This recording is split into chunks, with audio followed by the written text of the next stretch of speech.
आईलैंडर्स के लिए एक खुशखबरी।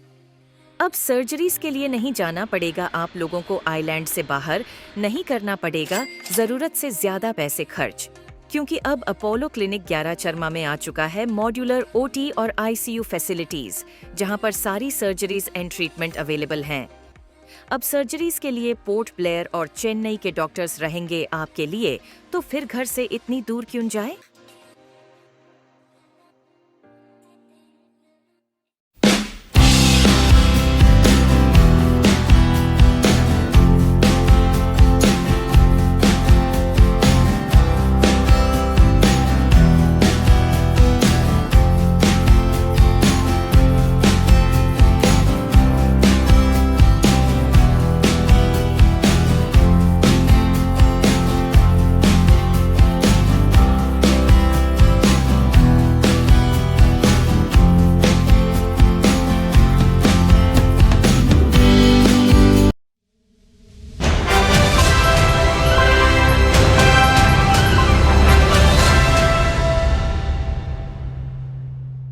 सबको नमस्कार।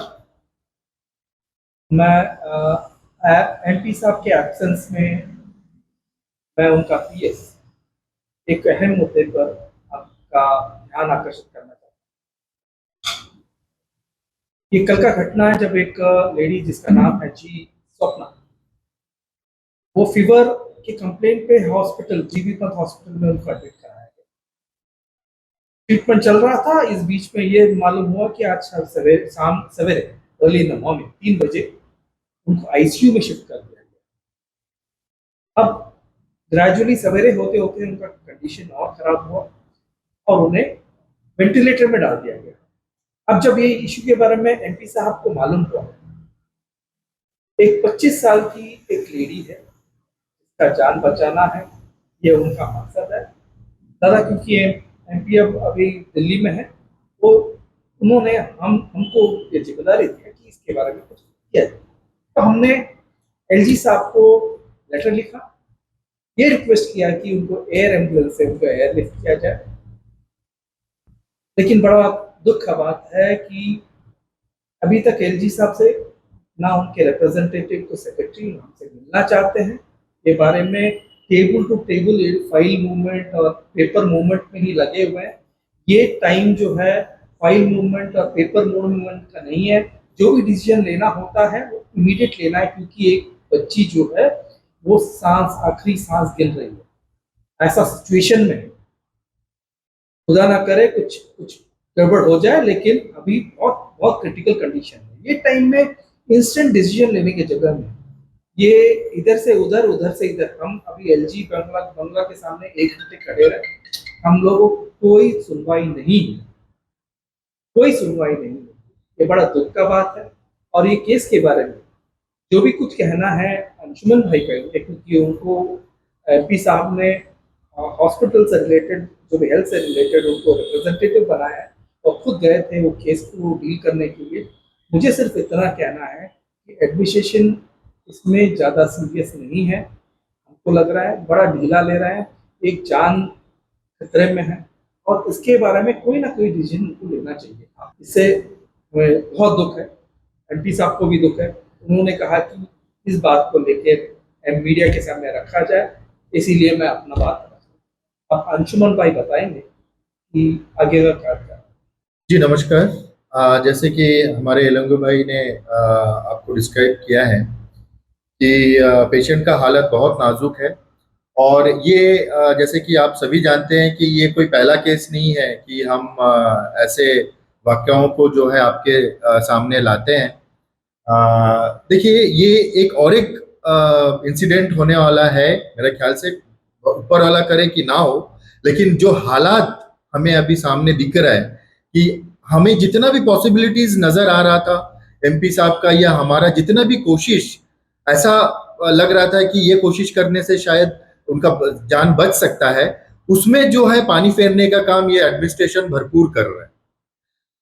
पिछले 1 घंटे से जो है हम एलजी बंगलों के सामने में खड़े हैं, उनके जितने भी सिक्योरिटी गार्ड्स हैं उनको हम लोग रिक्वेस्ट कर रहे हैं कि कम से कम एक बार एक मौका दिया जाए कि हमारा बात एलजी साहब तक पहुंचाएं। ठीक है, एक बार बात करें उनसे कि मैटर क्या है और इसका इसका जेन्युइनिटी क्या है। हम हर पेशेंट के लिए ऐसा बात नहीं करते हैं जो लगता है कि वाकई में बहुत सेंसिटिव है। और देखिए 25 साल का लेडी है, उसका नया शादी हुआ हो के जो है एक बच्चा भी है। ऐसे इंसान का अगर लापरवाही के कारण अगर जान जाता है तो ये बहुत दुखदायक रहता है हमारे आइलैंडर्स के लिए। और भगवान ना करे कि ऐसे जगह पे कभी कल को हम भी ना पहुंचे। तो इसके कारण जो है ये हमें सोचना है कि हमारा यहाँ पे जो एलजी है, लेफ्टिनेंट गवर्नर, इनका जिम्मेदारी में क्या क्या आता है। सबसे पहले तो बात यह है कि हमारे आइलैंडर्स से रिलेटेड जो भी इश्यूज है, कोई कुछ भी सही तरीके से जो है टेकअप नहीं किया जा रहा है, भले वो इलेक्ट्रिसिटी हो, भले वो रोड हो, भले वो शिपिंग हो, भले वो ट्रांसपोर्ट हो, भले वो हेल्थ हो, भले कोई भी कुछ कोई भी फील्ड हो। और आज मैं अपने एक्सपीरियंस बता रहा हूं, हमें 1 घंटा वहां पे खड़े होके ऐसा लगा कि हम लोग कोई स्लेव है, हम भीख मांगने गए हैं वहां पे और उनको मूड नहीं है हमसे बात करने का। लिटरली ऐसा फील हुआ है और ये बहुत ही खतरनाक है हमारे आइलैंडर्स के लिए। क्योंकि जब भी हम देखे हैं कि एलजी साहब का कुछ इन्वॉल्वमेंट होना चाहिए, एलजी साहब को जो है आगे बढ़ के हमारे आइलैंडर्स के लिए काम करना चाहिए, उसी टाइम पे जो है इनका बैकफुट में जो रवैया रहता है वो नजर आता है। तो अभी हमारा जो मतलब इंटेंशन है वो ये है कि हम ये बच्चों को, ये जो बच्ची है आइलैंड की, इसको हम लोग खोना नहीं चाहते हैं।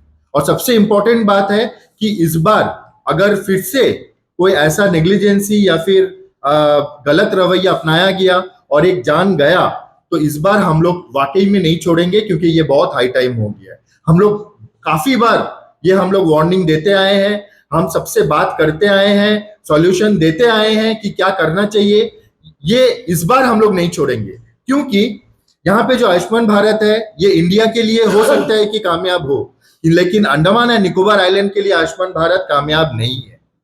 मैं शुरू से ही बोलता आया हूं, यहाँ पे अनिशी स्कीम को वापस लाया जाए, हो सकता है तो आयुष्मान भारत का कुछ स्कीम्स, कुछ मतलब बेनिफिट्स जो है इसको मर्ज किया जाए अनिशी स्कीम के साथ में। एक पॉइंट। दूसरा है एलजी का जो रवैया रहता है, यहाँ पे बेफालतू का खर्चा, बेफालतू का फंडिंग जो है फालतू काम में लगाया जाता है। क्यों? हमारे आइलैंड का जियोग्राफिकल सिचुएशन को देखते हुए, इनका यहाँ का जो मतलब प्रॉब्लम्स है, इसको देखते हुए यहाँ के हेल्थ सेक्टर के लिए कम से कम 5 से 10 करोड़ रुपया अलग फंडिंग करके नहीं रख सकते, अलग करके नहीं रख सकते हैं क्या? जो भी इमरजेंसी केसेस होगा, जैसे कि सबको पता है कि यहाँ पे हमें अगर अच्छा ट्रीटमेंट के लिए बाहर जाना पड़े तो मिनिमम इनिशियली 3 लाख रुपया आपके पॉकेट में रहना है। अगर स्ट्रेचर पेशेंट है तो स्ट्रेचर के लिए, अगर नॉर्मल व्हील चेयर का पेशेंट है तो कम से कम यहाँ का टिकट का रेट्स कितना रहता है हम सबको पता है। प्लस वहां जाके आपका रहने का, खाने का और उसके बाद जो है ट्रीटमेंट करने का। तो ये सब चीज को दिमाग में रखते हुए एक रिस्पॉन्सिबल एलजी जो है एक फंड का नियुक्ति करे जो सिर्फ और सिर्फ हेल्थ सेक्टर के लिए रहे, इंस्टेंटली यूज कर सके, ऐसा एक प्रावधान में रखा जाए। खुद का कार नहीं लेते हुए वो फंड को जो है हेल्थ सेक्टर के लिए रखे तो ये आइलैंडर्स को ज्यादा बेनिफिट होगा। मैं ये चाहता हूं हेल्थ सेक्टर को, यहाँ का एडमिनिस्ट्रेशन को, खास करके एलजी साहब को, ये अभी भी मैं एक रिक्वेस्ट वर्ड यूज करूंगा कि इस पेशेंट को जो है सीरियसली देखे और इनका जान ना जाए या फिर इनको जान का खतरा ना हो, ऐसा काम करे। और आइलैंडर्स को एक आश्वासन दे कि अब के बार, अब इस बार से ऐसा कोई हादसा या ऐसा कोई इंसिडेंट होगा नहीं जिससे हमारे आइलैंडर्स को तकलीफ पहुंचे या मातम मनाना पड़े।